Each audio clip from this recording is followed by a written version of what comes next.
दूसरा है साथियों, दूसरा कौन सा था? ईमानदारी। ईमानदारी के बारे में परम पूज्य गुरुदेव ने कहा है कि 1000 मनकों में चमकने वाला एक हीरा, उसको ईमानदार कहते हैं। ईमानदारी का मतलब ये है कि हमने जिसको जिस स्थिति में देखा है उसका वर्णन वैसा ही करें। सिद्धांतों के पथ पर चलना, आदर्शों के पथ पर चलना, इसको ईमानदारी कहते हैं।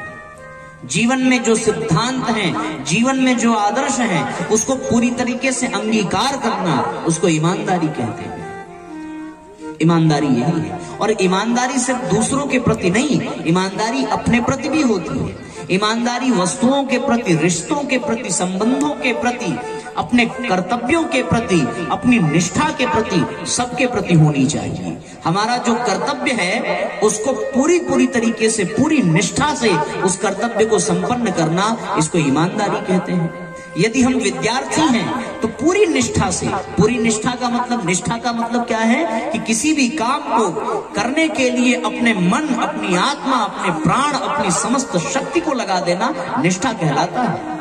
तो यदि हम विद्यार्थी जीवन जी रहे हैं और विद्या का अर्जन कर रहे हैं, तो अपने पढ़ाई में अपने पूरे मन, पूरी आत्मा, पूरे प्राण को, पूरी शक्ति को लगा देना और पूरी ईमानदारी से करना, ये साथियों ईमानदारी कहलाता है। पूरी निष्ठा से करना। यही चीज अपने कार्य के प्रति, अपने संबंधों के प्रति, हर चीज के प्रति आपके जीवन में ईमानदारी होनी चाहिए। कौन कौन ईमानदार है, जरा हाथ उठाओ। अरे कोई नहीं है, एक लड़का बस निकल गया ईमानदार। यहाँ ईमानदारों की जगह नहीं है बेटा, यहाँ कोई ईमानदार नहीं है। कौन कौन ईमानदार है? तो कोई नहीं ईमानदार। तुम हो? ये तो फिर अगर कोई कह दे कि हम हैं, तो इस पर सबसे पहले प्रश्न चिन्ह नहीं लग जाता। अच्छी बात है, हम जितना हो सके उतना अधिक ईमानदार बने। हमारी ईमानदारी हमारे शरीर के प्रति भी होनी चाहिए। हम सब जानते हैं कि अधिक खाने से हमारा पेट गड़बड़ हो जाएगा। हम सब जानते हैं कि हमारे स्वास्थ्य पर बुरा असर पड़ेगा, लेकिन जीव कहती है साहब थोड़ा और खाने दो, बहुत टेस्टी लग रहा है, थोड़ा और आने दो, आने दो। ये भी एक प्रकार की शरीर के प्रति बेईमानी है। हमारे पास समय है तो हम उस समय में कोई अच्छा कार्य न करके टाइम पास करते हैं, तो ये समय के प्रति बेईमानी है।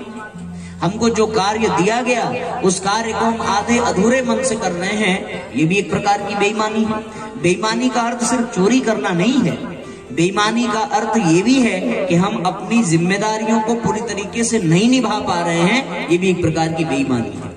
यदि हमें पढ़ाई के लिए समय दिया गया और पढ़ाई के उस समय में हम व्हाट्सएप, फेसबुक चलाएं, बेईमानी हो गई साहब, है कि नहीं? हम कथा सुनने आए और कथा सुनने के समय में हम बातचीत करने लगे, ध्यान से सुना नहीं, तो ये भी एक प्रकार की बेईमानी है। ईमानदारी कहाँ रह गई? हम जिस समय जिस कार्य के लिए हैं, उस समय में पूरी ईमानदारी तभी कही जाएगी जब हम पूरे मनोयोग से उस कार्य को करें। तो मित्रों, सफलता का ये दूसरा सूत्र है, हमारे जीवन में ईमानदारी होनी चाहिए। हर व्यक्ति के जीवन में ईमानदारी होनी चाहिए। और ईमानदारी तब आती है हमारे जीवन में, जैसे समझदारी के लिए गायत्री मंत्र है, उसी तरह ईमानदारी हम कैसे अडॉप्ट करें, अपने जीवन में ईमानदारी कैसे लाएं। अक्सर व्यक्ति बेईमानी तब करता है जब उसे इस बात का विश्वास हो कि उसे कोई देख नहीं रहा है, उसके द्वारा की गई चीजें कोई जानता नहीं है, तभी तो वो बेईमानी करेगा ना। यदि उसे लगे कि अगर उसे कोई देख रहा है तो वो कभी कोई बेईमानी कर पाएगा क्या? कभी नहीं कर पाएगा। तो ईमानदारी छूटती ही एक ही शर्त में है, जिसमें व्यक्ति के मन में ये भाव आ जाए कि उसे कोई देख नहीं रहा है। और आपने वो कथा छोटी सी सुनी होगी कि एक गुरु ने अपने शिष्यों को बुला करके कहा कि बच्चों, ये काम तुम्हें करना है, दूसरे आश्रम से ये सामान तुम्हें लेकर के आना है, पर शर्त ये है कि कोई तुम्हें देखने ना पाए।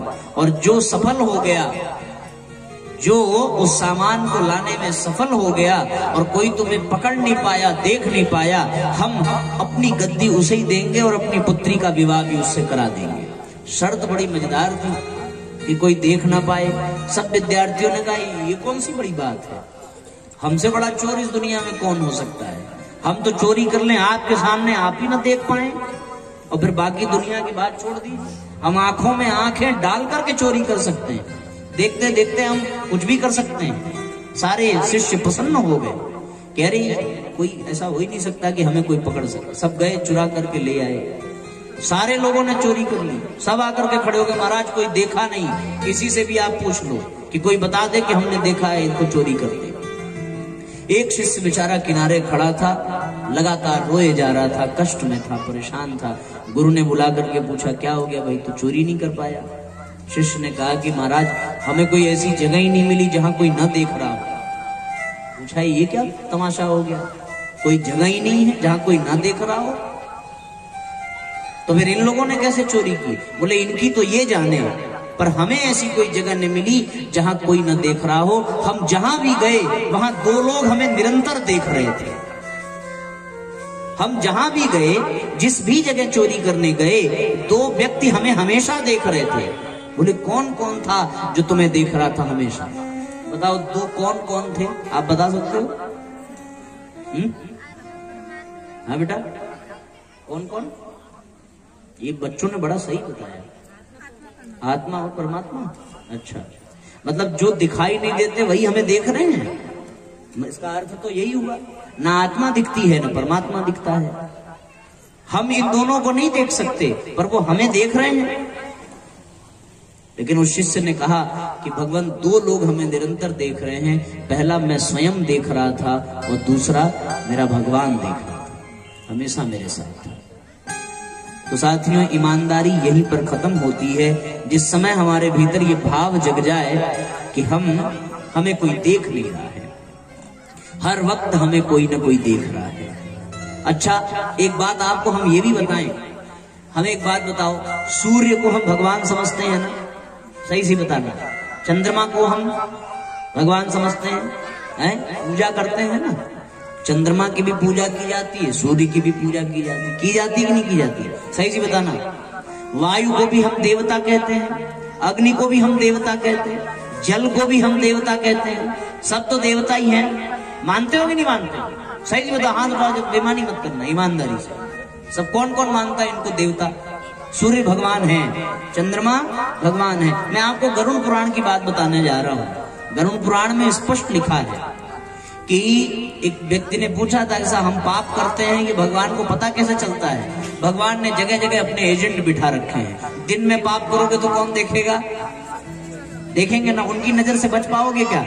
हर जगह उनकी रोशनी होती है, इसका मतलब उनकी आंखें भी हर जगह हैं। रात में करोगे तो कौन देखेगा? चंद्रमा देखेगा। अच्छा, मान लो ये दोनों भी सो गए, एक समय ऐसा भी आता है जब सूर्य उगने को हो, चंद्रमा अस्त होने को हो, ऐसा होता है ना ब्रह्म मुहूर्त में। तो चलो मान लो ये दोनों भी सो गए, लेकिन साहब पवन देवता तो हर जगह है। यदि वो ना होते तो फिर क्या होता? तो वायु देवता भी हर जगह है। अच्छा चलो, वायु भी एक समय के लिए छोड़ दो, लेकिन फिर जल देवता भी तो हर जगह है। जमीन में जहां आप खोदना शुरू करें वहीं से पानी निकल आएगा, थोड़ी गहराई तक खोदना पड़ेगा। तो सब तो हर जगह है, ये सब भगवान के एजेंट हैं। ऐसा हो ही नहीं सकता कि ये लोग ना देखें। और व्यक्ति इसी चक्कर में पाप कर जाता है और सोचता है कि हम बच गए, पर मामला ऐसा नहीं है। मामला साथियों ये है कि हर वक्त हमें कोई न कोई देख रहा है। सिर्फ दो ही लोग नहीं देख रहे, पता नहीं कितने लोग देख रहे हैं। अच्छा, हम तो भूतों को प्रेतों को देख नहीं सकते, क्या पता जहां कर रहे हैं वहां कोई भूत ही बैठा हो और वो हमें देख रहा हो। तो ईमानदारी इसी चक्कर में छूट जाती है जब हम ये जान लें कि हमें कोई नहीं देख रहा है। तो अब देख लो कितने लोग देख रहे हैं, पता चला ना? There are so many person, they are looking on our activities. हमारे एक्टिविटीज पे उनकी निगाहें होती हैं।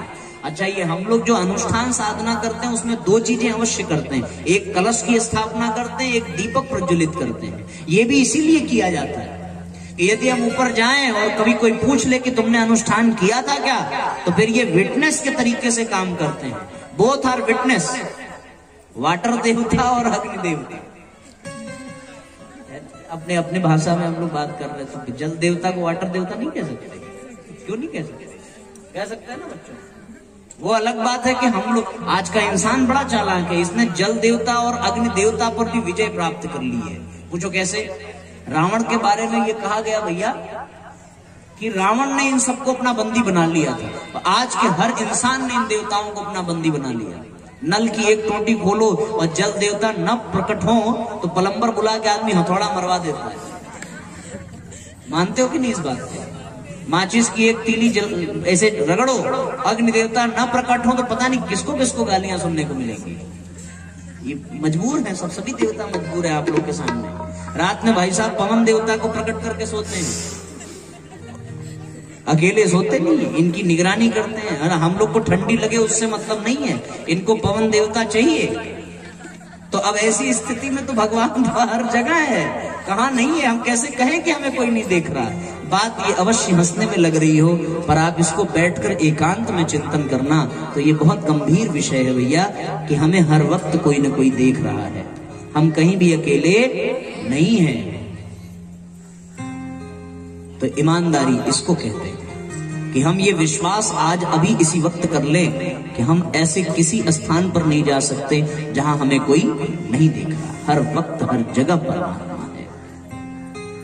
चलो ये तो सिर्फ आप लोगों के लिए हो गई, कुछ हमारे जो बड़े बुजुर्ग हैं उनके लेवल की भी बात कर लें। ये तो बहुत छोटे लेवल की बात होगी, हंसते हंसते हमने एक सूत्र दे दिया आपको कि हर पल देख रहा है, पर आप लोग भी तो उसमें रामचरितमानस में पढ़ा ही होगा आप लोगों ने कि ऐसा कोई स्थान नहीं है जहां पे भगवान ना हो। भगवान शिव ने यही कहा था, क्षीर सागर जाने की जरूरत नहीं देवताओं, यही भगवान को याद करो।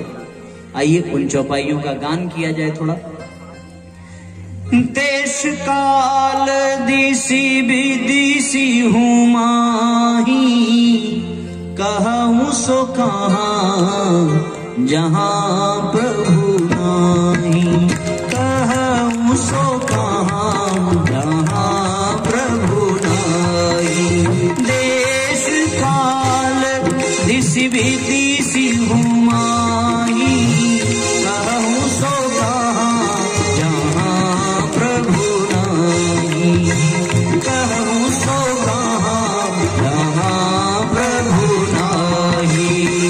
हरि व्यापक सर्वत्र समाना, प्रेम प्रगट होई मैं जाना, प्रेम से प्रगट होई मैं जाना।